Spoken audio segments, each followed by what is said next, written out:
capítulo 2, vamos ler do verso 12 ao 17. Diz assim o texto: Ao anjo da igreja em Pérgamo escreva: Estas são as palavras daquele que tem a espada afiada de 2 gumes. Sei onde você vive, onde está o trono de Satanás.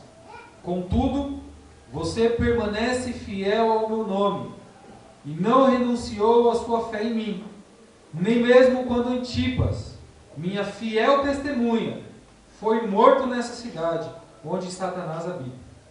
No entanto, tenho contra você algumas coisas. Você tem aí pessoas que se apegam aos ensinos de Balaão, que ensinou Balaque a armar ciladas contra os israelitas, induzindo-os a comer alimentos sacrificados a ídolos e a praticar imoralidade sexual. De igual modo, você tem também os que se apegam aos ensinos dos nicolaítas. Portanto, arrependa-se, senão virei em breve até você e lutarei contra eles com a espada da minha boca. Aquele que tem ouvidos, ouça o que o Espírito diz às igrejas. Ao vencedor darei do maná escondido. Também lhe darei uma pedra branca com um novo nome nela inscrito, conhecido apenas por aquele que o recebe. Amém? Senhor, Tu és o Senhor da igreja. Obrigado, Deus. Nós louvamos ao Senhor, nós adoramos ao Senhor. Deus, de todo o nosso coração, nós reverenciamos a Ti. Por isso, nesse momento, nós oramos, Te pedindo que no nome santo do Teu Filho Jesus, o Senhor venha falar aos nossos corações.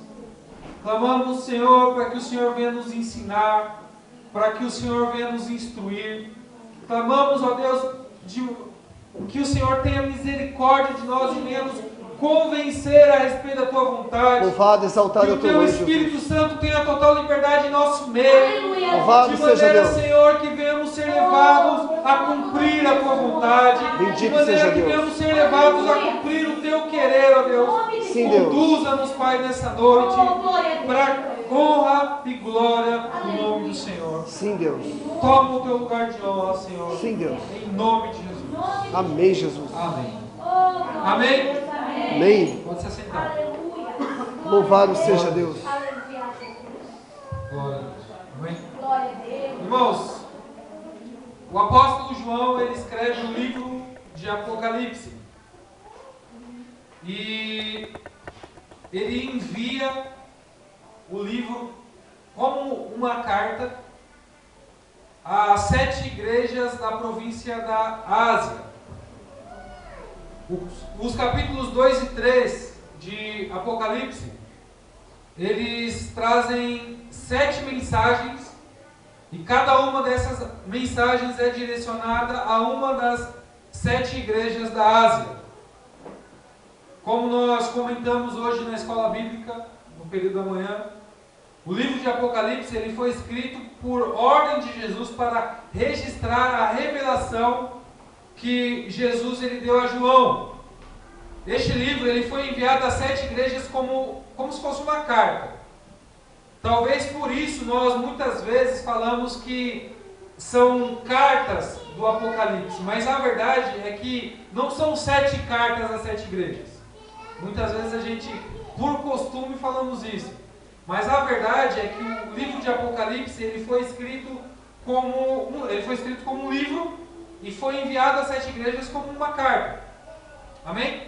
Ou seja, quando o livro de Apocalipse ele chegou até a igreja de Éfeso ele leu o livro de Apocalipse e ele viu a mensagem de Jesus à igreja de Éfeso, à igreja de Esmirna, à igreja de Pérgamo. Então, todas as 7 igrejas tinham acesso à mensagem que Jesus ele enviou a todas as igrejas. Amém? Com isso, nós aprendemos que a mensagem do Apocalipse, ou a mensagem que Jesus ele escreveu, ele ordenou que João escrevesse às 7 igrejas, ela foi escrita de maneira específica a uma igreja, mas de uma maneira geral, ela foi escrita a todos os cristãos. Então, com isso, eu gostaria de falar que Jesus, ele não falou apenas aquelas igrejas no passado, mas Jesus ele está falando comigo e com você nessa noite. Jesus é o mesmo ontem, hoje e Louvado eternamente. seja Deus. Da mesma maneira que Jesus ele tratou com a igreja no passado, ele está tratando comigo e com você nessa noite. Louvado seja Deus. Por isso, ouça o que o Espírito diz às igrejas. Amém? Amém. Irmãos, a terceira carta, a terceira mensagem que foi escrita aqui no capítulo 2 do livro de Apocalipse foi para a igreja de Pérgamo. A palavra Pérgamo significa casado. Pérgamo era uma cidade muito importante da Ásia. Talvez ela fosse uma das principais cidades da Ásia. Ela era chamada de maior cidade da Ásia Menor. Ela era considerada um importante centro cultural. Então, a cidade de Pérgamo era uma cidade muito conhecida naquela época. E eu gostaria que nós, nesse momento, analisássemos o texto que nós lemos aqui do capítulo 2, o versículo 12 ao 17. Amém? Então, nós vamos analisar primeiro esse texto, como de costume. Depois nós vamos trazer algumas lições que nós aprendemos através desse texto. Amém, queridos? Irmãos, no versículo 12, o texto diz assim: ao anjo da igreja em Pérgamo, escreva.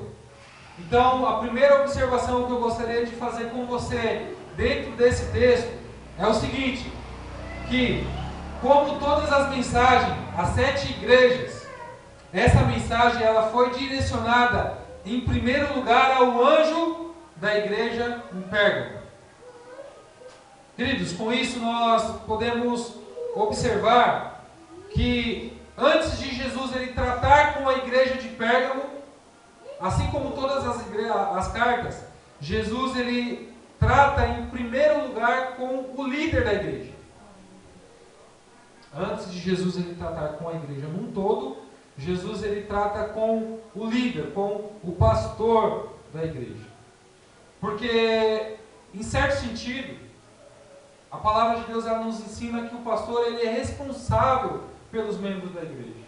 O livro de Hebreus, capítulo 13, versículo 17, diz que nós devemos obedecer, devemos ser submissos a nossos pastores, porque eles são como aqueles que irão prestar contas das nossas almas.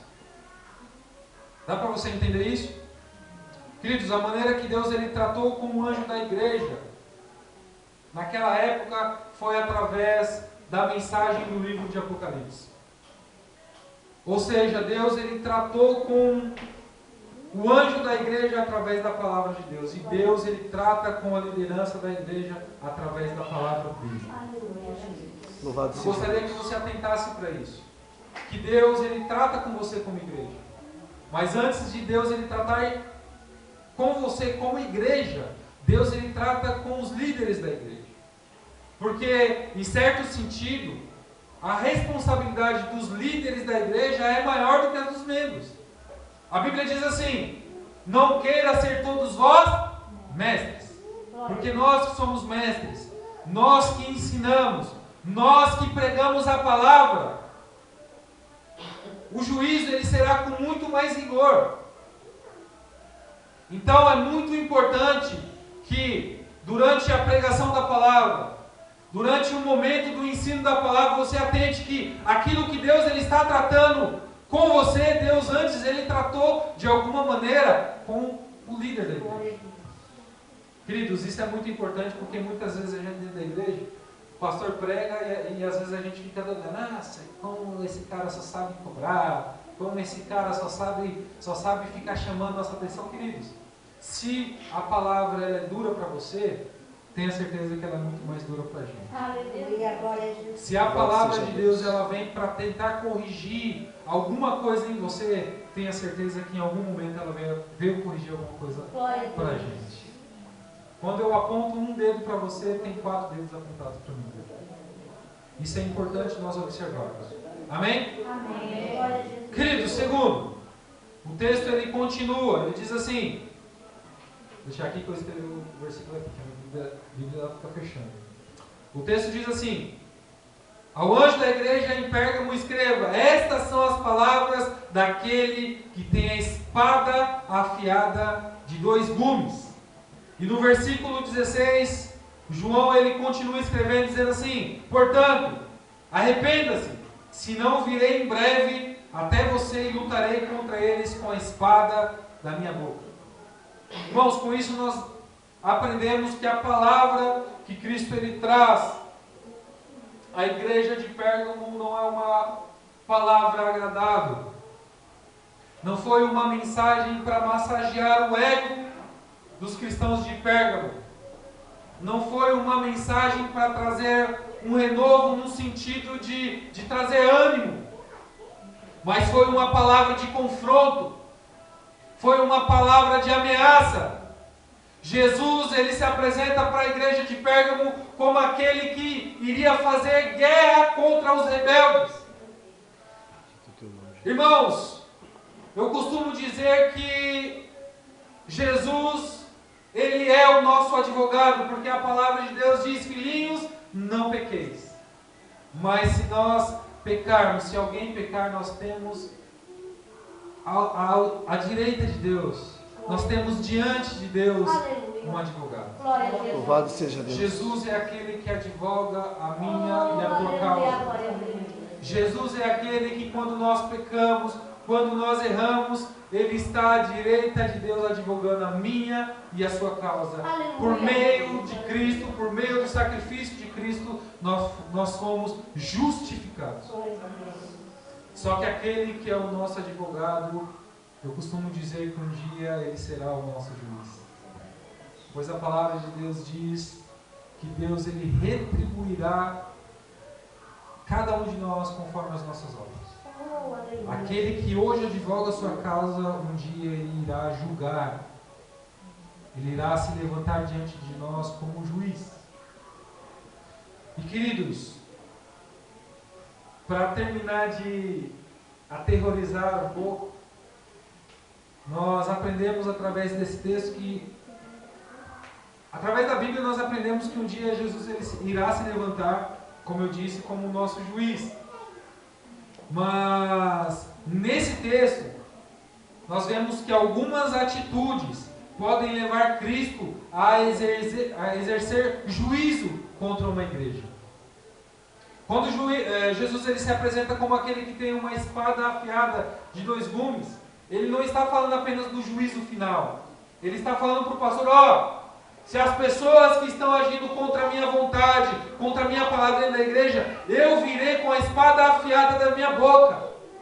E eu vou destruir. Eu vou exercer juízo ainda no tempo presente.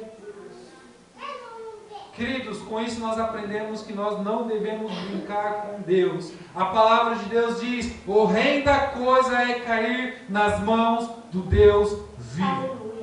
Louvado seja Deus. A palavra de Deus no livro de Romanos capítulo 8, versículo 31, ela nos traz um conforto quando diz: se Deus é por nós, quem será contra nós? Mas, em certo sentido, ela nos aterroriza, porque se Deus é contra nós, quem será por nós? Se Deus é por nós, quem será contra nós? Mas e se Deus for contra nós? Meu Deus. Quem será por nós, queridos? Quem no universo vai se atrever a ser por nós? Oh, Jesus. Queridos, este ensinamento, quando Jesus ele diz à igreja de Pérgamo: eu sou aquele que está com a espada afiada, eu tenho uma espada afiada.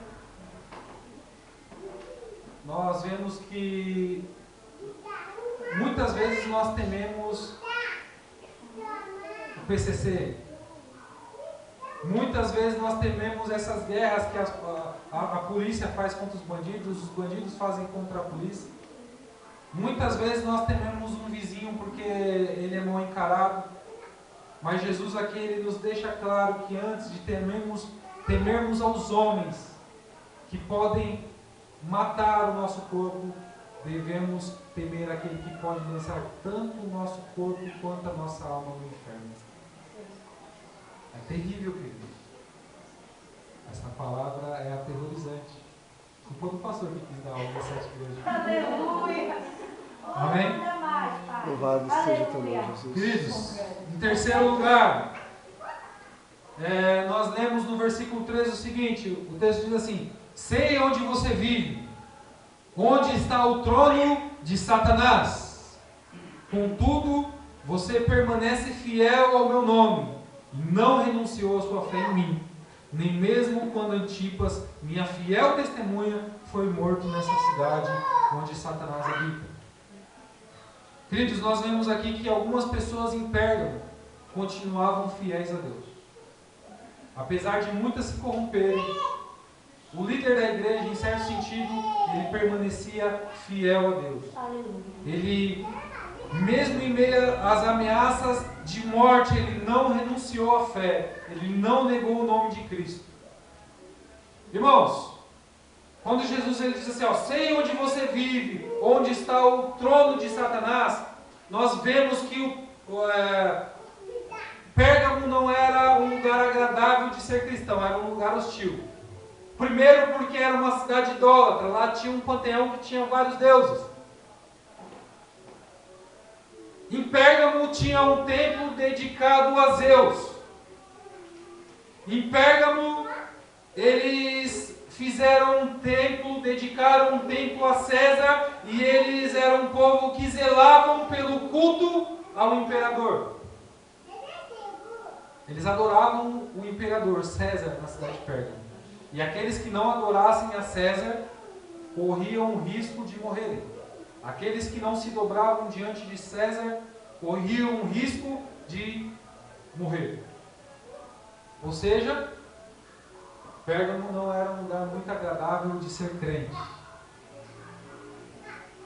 A cidade de Pérgamo também, ela possuía um templo dedicado a Esculápio, o deus da cura, cuja insígnia de 2 serpentes enroladas em uma vara ainda é um símbolo médico. Você já viu aquele símbolo dos médicos? 2 serpentes? Então, aquele é o símbolo do deus chamado Esculápio, que era considerado deus da cura. Ou seja, talvez por essas questões, talvez pelo culto do imperador, Jesus ele diz que o trono, eu sei onde você habita, onde está o trono de Satanás. Quando Jesus ele diz que o trono de Satanás, aqui nesse texto, o trono de Satanás ele representa o governo de Satanás. Não podemos entender o trono de Satanás como algo literal, no sentido, Satanás está com um trono lá. Não. Devemos entender o trono de Satanás como o governo de Satanás, como um sistema dominado por Satanás. Um sistema onde Deus não era considerado Senhor. Um sistema onde tudo nos levava a ir contra o Evangelho, contra a palavra de Deus. Um sistema totalmente hostil à fé cristã. O texto ele continua. Jesus ele diz assim, contudo, você permanece fiel ao meu nome e não renunciou à sua fé em mim. Nem mesmo quando Antipas, minha fiel testemunha, foi morto nessa cidade onde Satanás habita. Queridos, Antipas, segundo Tertuliano, ele era considerado pastor da igreja de Pérgamo. A tradição diz, Tertuliano diz que Antipas ele foi colocado dentro de um boi de bronze, e esse boi de bronze ele foi levado ao fogo e ficou no fogo até ficar vermelho. Ou seja, Antipas ele morreu queimado e sufocado. Eu te aconselho, se você tem curiosidade de saber meios de tortura, pesquisa na internet lá. Meios de tortura, meios que as pessoas torturavam os cristãos antigamente. Você vai ver muita coisa cabulosa. É terrível. Eles tinham um boi de bronze, eles colocavam a pessoa dentro, eles queimavam, colocavam fogo, até aquilo ali esquentar, e a pessoa era sendo pouco a pouco torturada até chegar à morte. Antipas morreu fiel a Cristo, ele morreu crente. E a palavra de Deus diz que mesmo Antipas morrendo, sofrendo a morte, ainda assim o líder de Éfeso, de Pérgamo, ele não negou a fé. Ele não renunciou ao nome de Cristo. Amém? Queridos, em quarto lugar, quarta observação, no versículo 14 e 15, nós vemos que Jesus, ele tinha algo contra a igreja de Pérgamo. Apesar de eles permanecerem fiéis, o pastor, o líder e alguns membros permanecerem fiéis, Jesus ele tinha algo contra a igreja de Pérgamo. O texto no versículo 15 diz assim, no versículo 14 diz assim: no entanto, tenho contra você algumas coisas. Você tem aí pessoas que se apegam aos ensinos de Balaão, que ensinou Balaque a armar ciladas contra os israelitas, induzindo-os a comer alimentos sacrificados aos ídolos e a praticar imoralidade sexual. Irmãos, para quem não conhece a história, eu vou tentar lembrar você. Do capítulo 22 do livro de Números ao capítulo 25 conta a história de um homem chamado Balaque e de um homem chamado Balaão. Balaque era rei de Moabe. E Balaque e o povo de Moabe, os moabitas, temeram o povo de Israel. Então Balaque ele vai até Balaão e ele contrata Balaão para amaldiçoar o povo de Israel. E a história nos diz que Balaão ele prostituiu os dons. Por quê? Porque Balaão ele era profeta. Ele era profeta de Deus. Deus se revelava a ele, Deus falava com ele. Mas ele prostituiu o dom de Deus por causa de dinheiro. Ou seja, o Deus de Balaão era o dinheiro. O Deus de Balaão era o money, a bufunfa. E queridos, quando Balaão ele vai amaldiçoar o povo de Israel, a palavra de Deus diz que Deus ele transformou a maldição em bênção. Balaque fica nervoso. Balaque fica revoltado.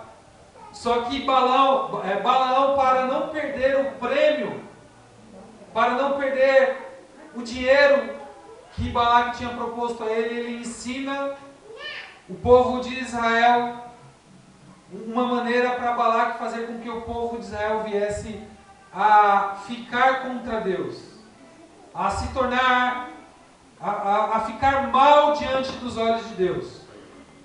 Ele aconselhou Balaque a lançar tropeços contra o povo de Israel. De que maneira? Ele sabia que o povo de Israel era um povo tendencioso a errar. Então a primeira coisa que ele faz assim, nas minhas palavras, vai lá, leva umas mulheres bonitas do seu povo e faz com que o povo de Israel caia em uma condição sexual ilícita. Faz com que o povo se misture com o seu povo. Ele aconselhou o Balaque a fazer com que o povo de Israel caísse em pecado. Ele infiltrou uma armadilha no meio do povo de Israel.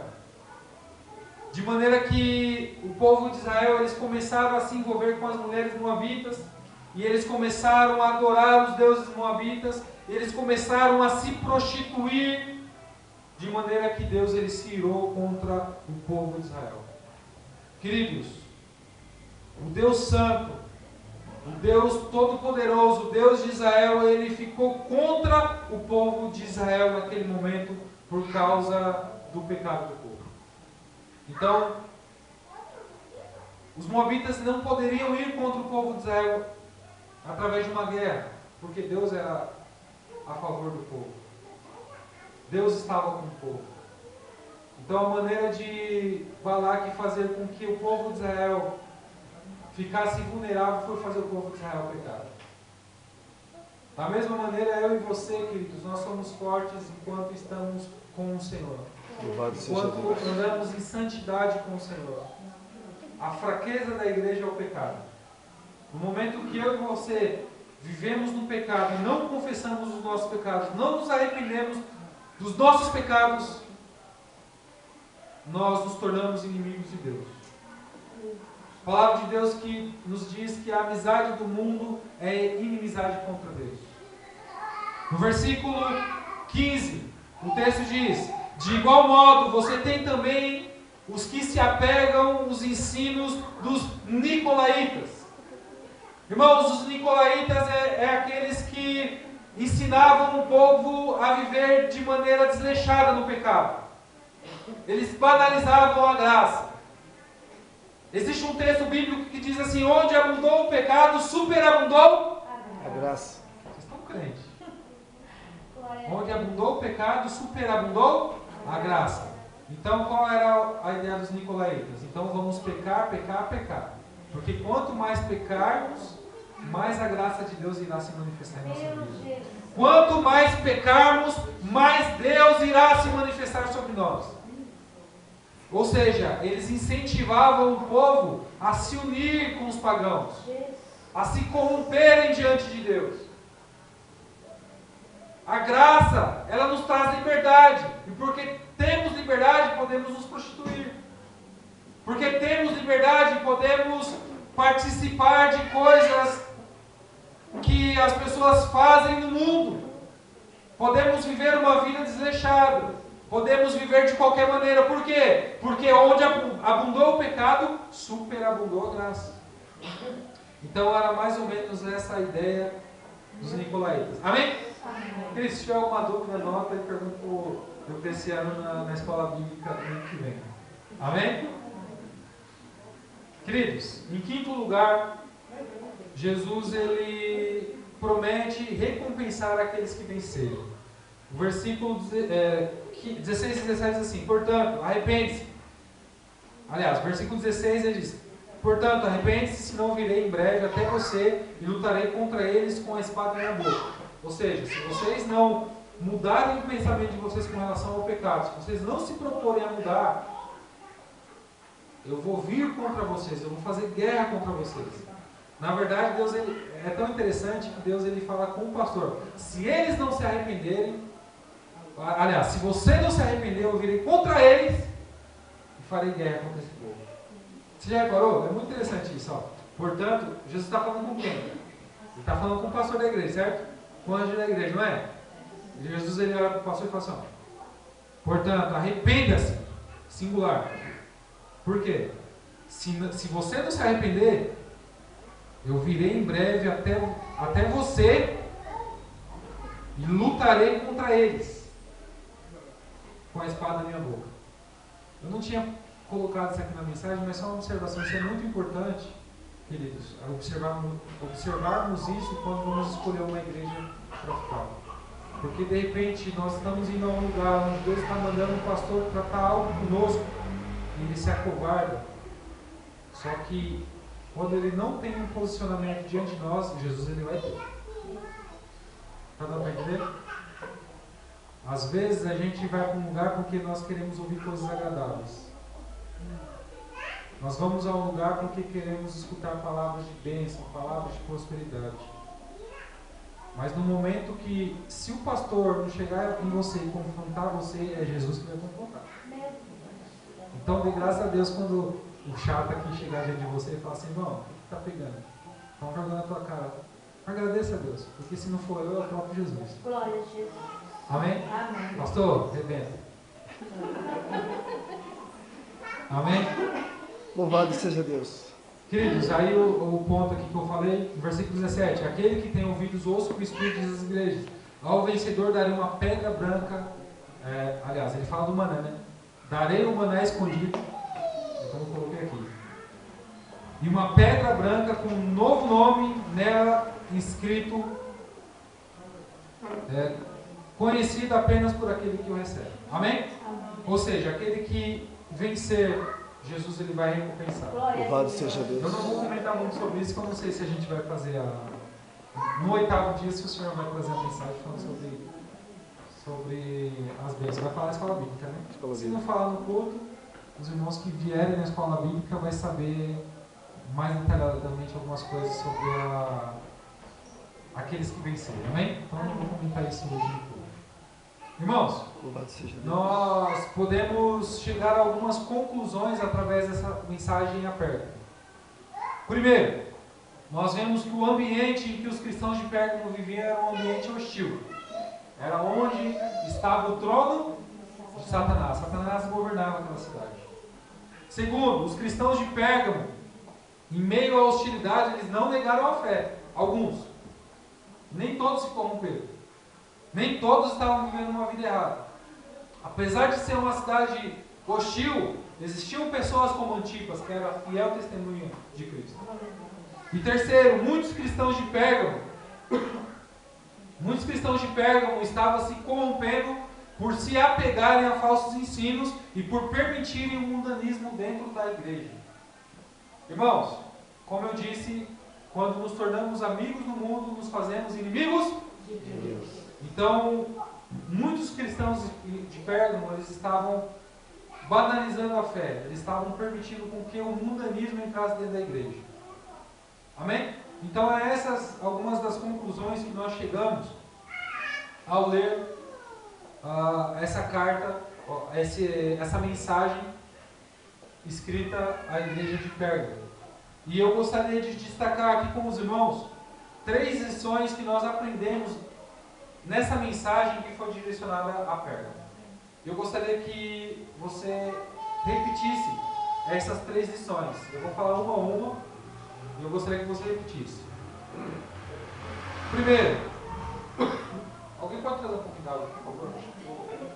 Tá ruim o negócio aqui. Primeiro, o ambiente em que vivemos não é desculpa para pecarmos. Repita assim comigo: o ambiente que eu vivo. O ambiente que eu vivo Não é desculpa. não é desculpa Para eu pecar. para eu pecar. Irmãos, os Louvado crentes seja Deus. de Pérgamo, em certo sentido, eles, nem todos, mas alguns, obrigado, alguns eles conseguiram ser fiéis ao nome de Cristo, apesar da hostilidade do lugar. Louvado seja Deus. Alguns cristãos de Pérgamo, eles não renunciaram à fé. Mesmo em meio ao ambiente hostil, eles continuaram sendo fiéis testemunhas Louvado de Cristo. seja Deus. Por isso eu disse que o ambiente em que vivemos não é desculpa para eu e você pecarmos. Verdade, Deus. Queridos, ninguém faz você pecar se você não quiser pecar. Muitas vezes, um jovem, ele está na escola e ele faz alguma coisa errada, ele fala assim: eu pequei porque os meus amigos me levaram a pecar. Eu pequei porque é muito difícil ser jovem nos dias de hoje. Mentira! Você pecou porque você é pecador. Porque o ambiente no qual vivemos não é desculpa para pecarmos. Aleluia, glória a Deus. Se você vive num lar onde o seu marido não é cristão, isso não é desculpa para você pecar. Aleluia. Se você vive num ambiente onde a sua mulher não é muito convertida, isso não é desculpa para você pecar. Aleluia. Glória a Deus. Se você vive no meio de pessoas em que todo mundo faz tudo que é errado, não é desculpa para você pecar. Aleluia, glória a Deus. Seja Deus. Porque a hostilidade do ambiente em que vivemos, o meio em qual vivemos, não é desculpa para levarmos uma vida errada. Queridos, a palavra de Deus diz que o justo Ló, ele se afligia todos os dias em Sodoma e Gomorra. Por quê? Porque o ambiente em que vivemos não é desculpa para fazermos o que é errado. Aleluia. É fato que se vivemos em um ambiente onde a palavra de Deus não é pregada, onde as coisas de Deus não são valorizadas, pelo contrário, são desprezadas, é muito mais fácil pecarmos do que dentro de um lugar onde as pessoas são santas, onde as pessoas louvam e adoram o nome do Senhor. Glória a Jesus. Mas às vezes não escolhemos alguns lugares onde estamos. E quando não escolhemos, você não tem desculpa para você pecar. Então, queridos, com isso eu gostaria de abrir aspas e dizer o seguinte: toma vergonha na tua cara. Eita, papai. Quando você fazer alguma coisa errada e você fala assim: eu pequei por causa de...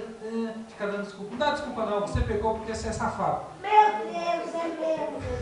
Abençoado. Me perdoa por falar dessa maneira. Louvado Mas seja Deus. é isso e pronto. Pecamos porque somos pecadores, queridos.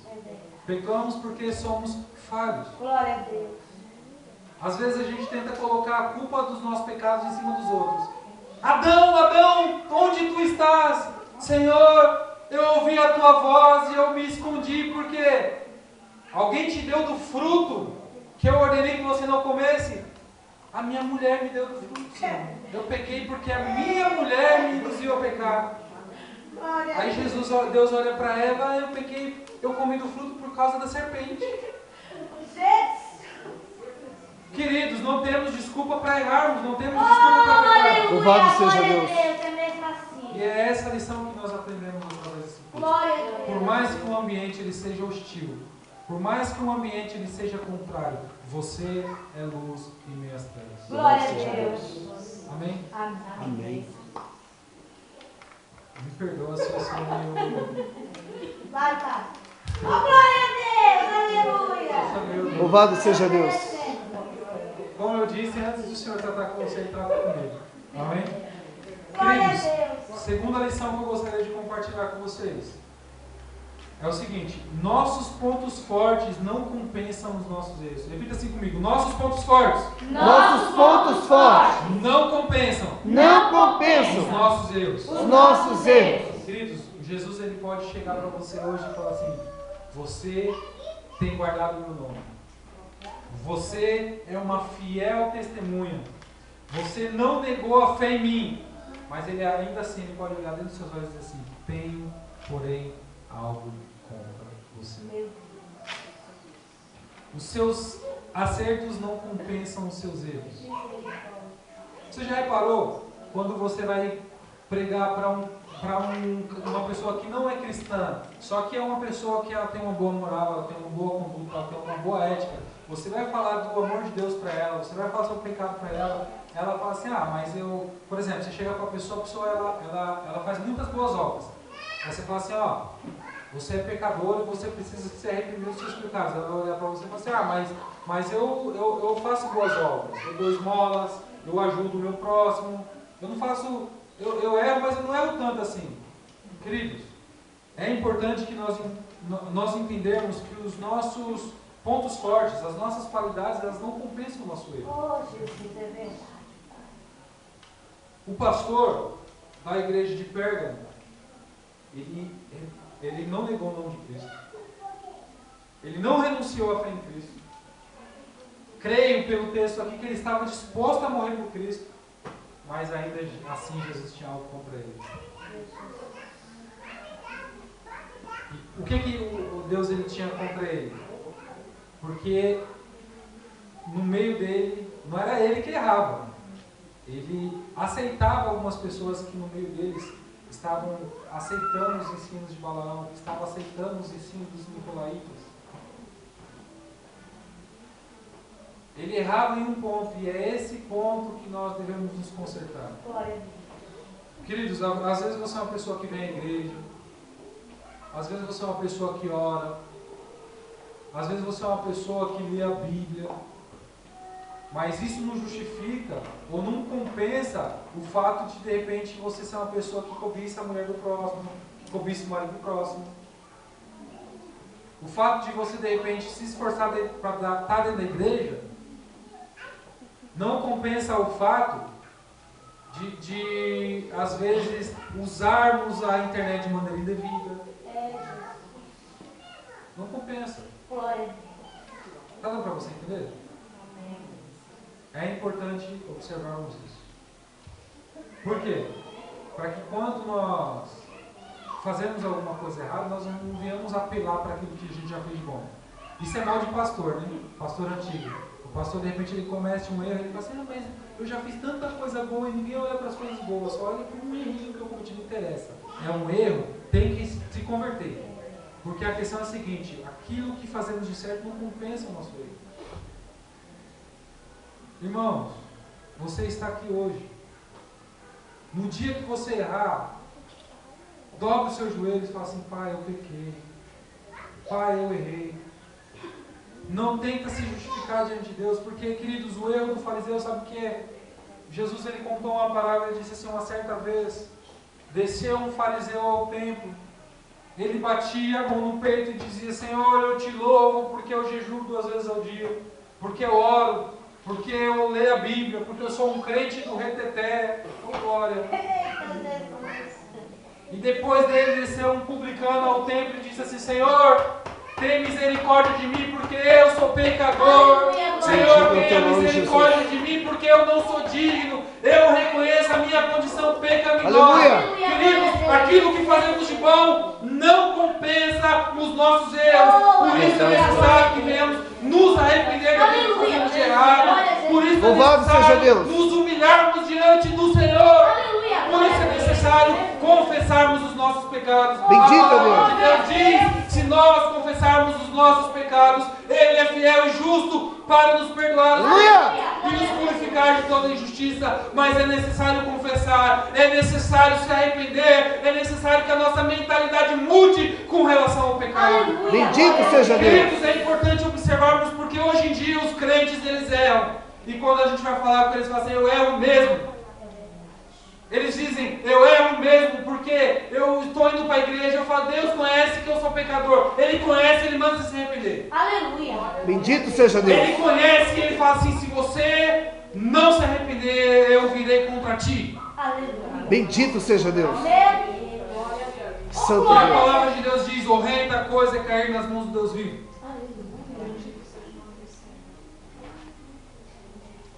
Louvado seja teu nome. Queridos, devemos estar abertos à correção, amém? Amém. Glória a Deus. Devemos estar abertos à correção. Porque uma coisa muito ruim quando nós estamos com a nossa consciência cauterizada, quando fazemos o certo como se fosse, fazemos o errado como se fosse certo, e quando alguém vem nos corrigir, a gente fica todo dodói fazendo biquinho. É muito ruim. É muito ruim, sabe por quê? O nosso coração, a gente que às vezes se dispõe a corrigir, a conversar, o nosso coração dói. Porque a gente sabe que tem muita gente que às vezes não se arrepende do pecado, que faz o errado e acha como se estivesse certo. Que às vezes a gente vai para o bem e a pessoa não está com o Senhor na vida dela. Infelizmente isso dói. Dói saber que existe muito crente girafa dentro da igreja, que está com o corpo na igreja, mas com a cabeça no mundo. Meu Deus, tenha misericórdia. Tem muita gente dentro da igreja que infelizmente não aceita ser corrigido. Que quando vai ser corrigido, ele não ouve, não entende que é o Senhor o maior preocupado com a alma dela. Aleluia. Bendito teu Sabe por quê, nome. irmãos? Porque não é agradável para mim, para o pastor Diocleciano, não é agradável para nenhum irmão da igreja chegar para ninguém e falar assim: meu irmão, você está fazendo isso errado, mas muda o seu posicionamento, muda o seu... Não é agradável. Na verdade, se dependesse da gente, a gente seria aquele tipo de pessoa que quando você erra, você Jesus te ama. É mais fácil. Só que a gente não está aqui para fazer o que é mais fácil. A gente não está aqui para agradar a maioria. A gente está aqui para fazer o que o Senhor quer que a gente Glória a faça. Deus. Aleluia. Louvado seja Deus. Então que nós venhamos estar abertos à correção. Glória a Deus. Amém? Amém. Até porque o Senhor ele só repreende e corrige aquele a quem ele ama. Glória a Deus. Aquele a quem ele tem por filho. Você é filho de Deus? Amém. Então prepara as costas porque o Senhor vai te corrigir. Aleluia. Amém? Amém. Louvado seja Terceira Deus. lição, queridos, nós não devemos ser conviventes ou coniventes com o pecado dos outros. Repita assim comigo: eu não devo Eu não devo ser conivente ser conivente com o pecado dos outros. com o pecado dos outros. Irmãos, a palavra de Deus nos diz que Jesus ele chega ao anjo da igreja em Pérgamo. E ele diz que ele era fiel. Ele diz que ele era uma pessoa, em certo sentido, era uma pessoa de exemplo para os outros crentes. Mas ele tolerava as pessoas que se apegavam aos ensinos de Balaão e de Nicolaítas.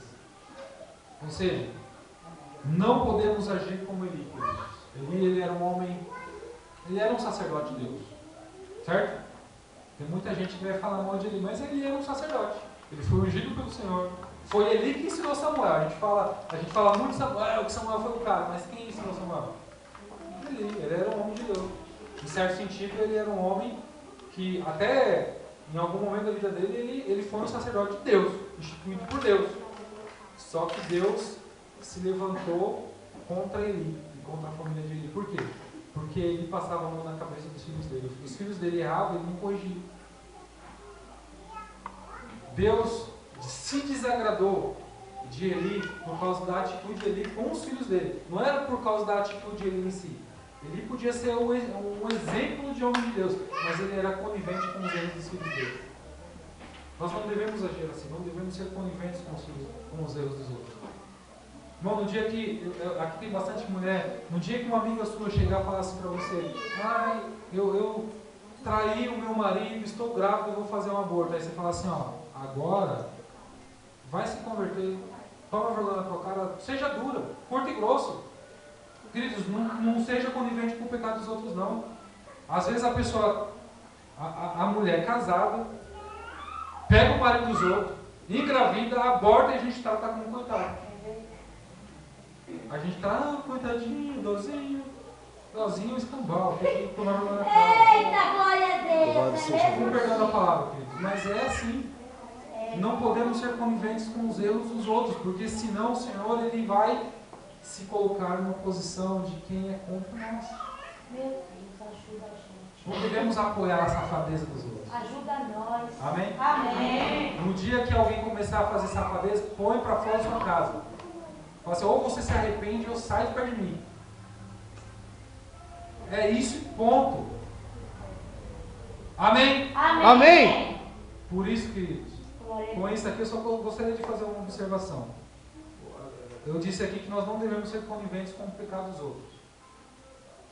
No dia que alguém, se chegar até você para tentar corrigir algum problema, se for realmente pecado, se for realmente algo que você está fazendo de errado, seja humilde. Fala assim, não, me ajuda. Fala assim, não estou conseguindo sozinho. Irmãos, eu lembro uma situação que eu vivia errada, quando eu era mais novo. E errada, assim, para muitos era uma besteira, mas para mim o mundo estava acabando. Eu chegava na Magali e falava assim, Maga, é complicado, porque eu quero isso, eu estou vivendo isso, mas é chato, é ruim. Só que eu procurava ajuda, eu procurava uma orientação. Só que tinha que dar a cara, né? Mas a questão é que todo ser humano está sujeito a errar. O que nos diferencia o que nos torna homens e mulheres de Deus é a nossa atitude diante do nosso erro. Você quer ser considerado um homem de Deus, uma mulher de Deus, um homem espiritual, uma mulher espiritual? Reconheça os seus pecados, assuma eles, não joga nas costas dos outros. Quando alguém fala assim, você está errado, estou errando mesmo, me perdoa. Assuma, você me ajuda, faz alguma coisa por mim, ora comigo. Aleluia. Aleluia. Glória a Deus. Não haja como se não fosse nada. Bendito seja Deus. Amém? Amém. Glória a Jesus. Eu não estou falando para você agir como os amigos de Jó, não. Até porque Jó é um homem de Deus, né? Mas às vezes, quando eu digo amigo de Jó, é porque a gente não pode ver o irmão olhar para o lado porque a gente está cobiçando a mulher do próximo. Não, não é assim. Não estou falando para você fazer isso. Não estou falando para você exercer o papel do diabo, né? Se algum irmão começar a acusar você demais, você fala assim, tu tá aí, Satanás? Pergunta para ele. Não estou falando para você exercer o papel do diabo, ele é acusador. Eu estou falando para você não ser conivente. Amém? Amém. Queridos, a igreja de Pérgamo era o tipo de igreja que era fiel, mas que estava se corrompendo. Por isso, queridos, nós aprendemos que nós devemos fazer um autoexame da nossa fé. Porque nós podemos ser fiéis, mas às vezes algumas coisas da nossa volta podem estar tentando corromper a nossa fé. Amém?